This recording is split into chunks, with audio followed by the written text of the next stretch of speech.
দারুণ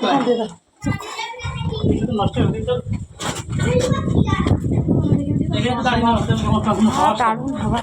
এদিকে আলু, কাঁচা লঙ্কা, সব কাজের যে আমি সকাল থেকে কোনো রকম ভিডিও দিতে পারিনি। তো এখন আমি এই যে সকালে মানে সকাল থেকে শুরু করে রান্না বান্না বাসি কাজ সেরে সব কিছু করে রান্নাবান্না কমপ্লিট করে সবাইকে খাইয়ে ঘুম পাড়িয়ে দেওয়া পরে এখন একটুখানির জন্য শান্তি পেলাম, মানে ফ্রি হলাম।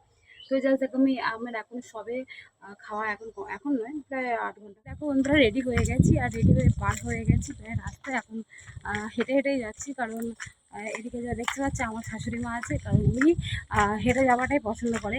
তো আমরা শর্টকাট রাস্তাতে যাচ্ছি বলে মানে তাই আমরা হেঁটে যাচ্ছি, তাও নেনে করে আমাকে এখান থেকে এখন নেনে করে 30 মিনিট প্রায় হাঁটতে হবে। আর আমার দুটো ছেলে মেয়ে আমার সঙ্গে যাচ্ছে। আর যদি মনে করতাম যে সরি রাস্তা দিয়ে যাবো মেন রোড দিয়ে, তাহলে আমি অটো পেতাম। নেনে করে 15 টাকা করে গাড়ি ভাড়া লাগে, তাহলে ভাবো কতটা করে হেঁটে যেতে হবে। তাহলে এখন পৌঁছানোর পরে আবার দেখছি চলতে পারবো না।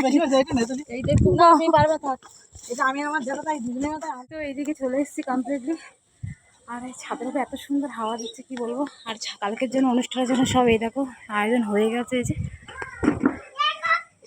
রান্নার জোগাড়জাটি হচ্ছে, ওইখানে কাটছে বড়দার পনির, ওইদিকে আমার মেয়ে দাঁড়িয়ে আছে, আর এদিকে সব আমার ননদরা এদিকে সব দেখো কাটাকাটি হচ্ছে, এদিকে রান্না করছে, কমপ্লিটলিভাবে রান্না হচ্ছে। আর এইখানে হবে খাওয়া দাওয়া। তো খালি কীভাবে কোলে নিয়েছি, ঠিক আছে মানাচ্ছে তো আমাকে, এইভাবে করেছি। বলে আসবার জন্য লাফাচ্ছে যে মা আমি যাবো তোমার সঙ্গে যাবো। আসবার পরে অবস্থা না, কোলের মধ্যে উঠে বসে আছে আমার মেয়ে, মানে মোটেও হাঁটতে চায় না। আর বিশেষ করে বেলা হয়ে গেছে, মানে রোদ বেরিয়ে গেছে, আর এত রোদ্দুরে হাঁটা মানে বিশাল কষ্টের ব্যাপার।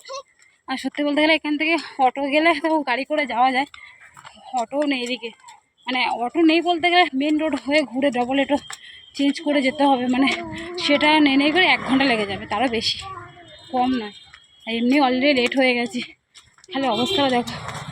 এটা হচ্ছে সেই জায়গায় চলে এসেছি যেখানে আসবো বলেছিলাম। তো সেইখানে আসার পরে দেখো এখানে চেয়ার টেয়ার সাজানো হয়ে গেছে, নিচের বাজারগুলো করা হয়ে গেছে, প্রায় সব কিছু গোছানো হয়ে গেছে বাজার কাজ। তো আমরা একটু আসতে লেট করে ফেলেছি যেহেতু, কারণ অনেক দূর হেঁটে আসলাম। তো যাই হোক আমার এইদিকে কাকিমারা সব কিছু গুটিয়ে নিয়েছে, আর বাকি শুধু পুজোর যেগুলো গোছানো সেইগুলো আমরা সন্ধ্যের মধ্যে কমপ্লিট করে নেবো। আর তারপরে এই যে একতলার ঘর করেছি, মানে এটা এই জায়গাটাতে দেখছি তোমাদেরকে দেখাই ব্যাক ক্যামেরা করে। তোমাদের এই জায়গাটাতে দেখতে পাচ্ছি এই জায়গাগুলো ফাঁকা বাড়ি, মানে ফাঁকা মাঠ। তো আমরা এইখানে এই যে জায়গাটা দেখতে পাচ্ছি, এই 2 কাঠা জায়গার মধ্যে এই ঘরটা করা হয়েছে। এবার ঘরটা একবার তোমাদের দেখায়নি, সেই ঘরটা আমি কালকের মধ্যে দেখিয়ে দেবো।